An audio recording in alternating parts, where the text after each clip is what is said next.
para você que acompanha a programação do Amazonsat. Estamos começando mais um Conhecer e Aprender, esse programa que trata com muito carinho sobre educação aqui no canal, que é a cara e a voz da Amazônia e do Amazônida. Bom, gente, no programa de hoje nós vamos falar sobre imaginação. Qual a importância de se trabalhar o imaginário das crianças?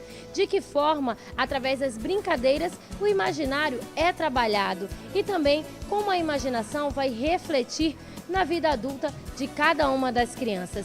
Isso e muito mais você confere a partir de agora aqui no Conhecer e Aprender. Não sai daí!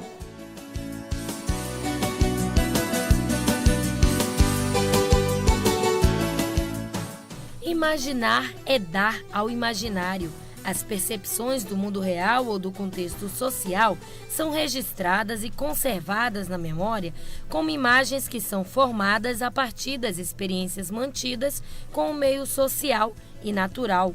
Esse repertório de imagens vem a construir o campo do imaginário individual e social de cada ser humano.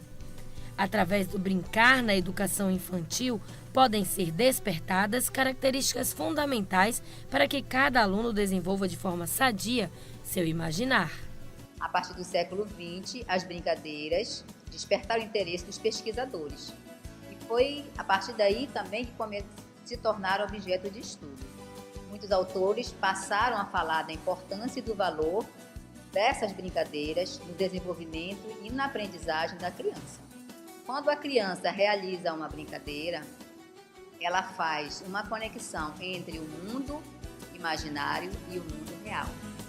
Então, essa realidade externa é um processo importante onde a criança precisa passar para que ela aprenda a lidar com a sua família, com os companheiros, com as suas frustrações, enfim, para que tenha um amadurecimento contínuo nas relações sociais.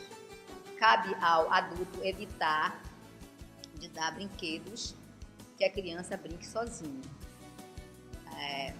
Porque isso evita que o processo de imaginação dela aconteça. Quando ela brinca sozinha, ela se torna mera espectadora.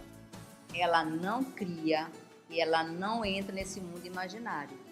Então, isso vai dificultar o desenvolvimento emocional dela, que através da brincadeira vai acontecer.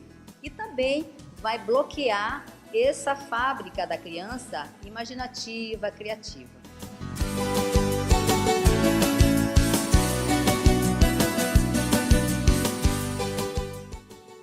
A psicóloga ressalta que a socialização da criança é fundamental para que seja trabalhado o seu imaginário. A criança ela precisa ter essa interação, ela precisa socializar para que ela aprenda a lidar, para que ela aprenda a ter oportunidade, no caso, na hora que ela interage com a criança, ela aprende a compartilhar, ela aprende a interagir.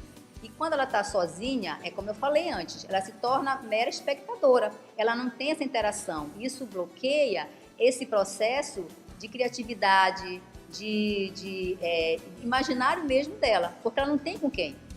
Então, ela vai criar esse amigo imaginário que não vai dar possibilidade dela evoluir. Ela vai fixar naquilo. Então, ela não evolui. Então, é importante, sim, que os brinquedos, que ela brinque, no caso, tenha essa possibilidade.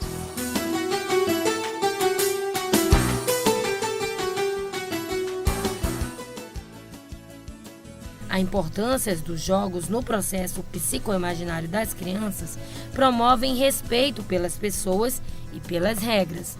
Por intermédio do jogo e do brincar, a criança expressa suas fantasias, seus desejos e suas experiências reais de um modo simbólico, onde a imaginação e a criatividade fluem por conta da lucidez. Existem os tipos de jogos, né? A criança ela tem, desde pequena, desde o primeiro momento de vida, ela pode ser estimulada para brincar. Então, nós temos as situações da criança do jogo de exercício, do jogo simbólico e do jogo de regras. O jogo de exercício, a criança ela vai até 1 ano e 6 meses. Então, qual é o objetivo desse jogo? é que a criança assimile a realidade. É um jogo que ela vai interagir com o adulto e com objetos. Ela vai descobrir o mundo ao seu redor. E ele é disponibilizado, esse jogo, através de gestos, onde a criança, o bebê, adora a brincadeira de esconde-esconde, trabalha a questão, o sorriso, a questão facial dele, e ele brinca prazerosamente, acabando que ele não perde o interesse. Então, esse é um jogo de exercício. Aí, em seguida, a partir de 2 aninhos, nós temos os jogos simbólicos. Os jogos simbólicos é onde a criança vai assimilar, a ausência do objeto ausente e vai substituir o objeto ausente por outro. Ou seja, a criança se apropria de algum objeto para substituir, por exemplo, a ausência da mãe. Ela pega um pano, ela pega um brinquedo, tá? E é um tipo de jogo também, o simbólico, que vai possibilitar a criança expressar seus sentimentos, os seus pequenos conflitos e imitar a realidade e fazer imitações do mundo imaginário para o mundo real. Isso é importante porque a criança ela começa a fazer essas associações. Então, com isso ela vai evoluindo. É claro que a criança não pode permanecer só no mundo da fantasia. Cada jogo, cada exercício que nós estamos falando agora é de acordo com a sua faixa etária. Porque em seguida nós temos o jogo de regra, que são crianças de 4 aninhos a 12 que vai servir para o resto da vida, né? Que são as regras dos jogos. Então a criança com 4 anos ela está passando daquele processo do egocentrismo, está dando lugar digamos assim, a socialização da criança, ela entender que eu socializo com o outro, que eu compartilho com o outro, e isso vai para a vida inteira. Então aí já é o jogo de regras, que ela começa já a compreender. Se ela teve todas as fases, ela passou adequadamente, e às vezes isso não acontece, com certeza ela vai ter facilidade para ultrapassar essa fase do egocentrismo.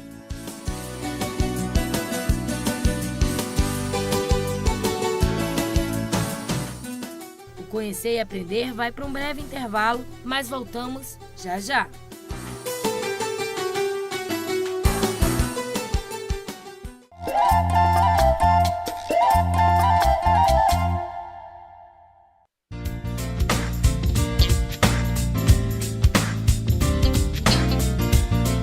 Com o intuito de trabalhar a importância do meio ambiente, aqui na nossa escola Agnus Dei, nós temos um projeto de horticultura, onde as crianças 2 vezes por semana vão fazer o plantio, vão cuidar das plantas e guiados pelo professor Cleôncio, que é o nosso professor de horticultura, de meio ambiente.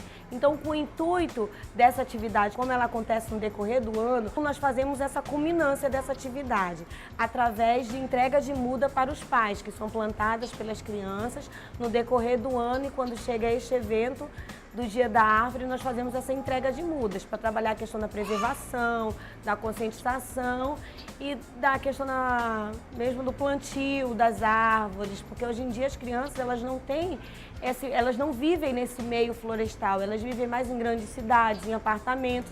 Então a gente quer trazer um pouquinho dessa floresta para casa.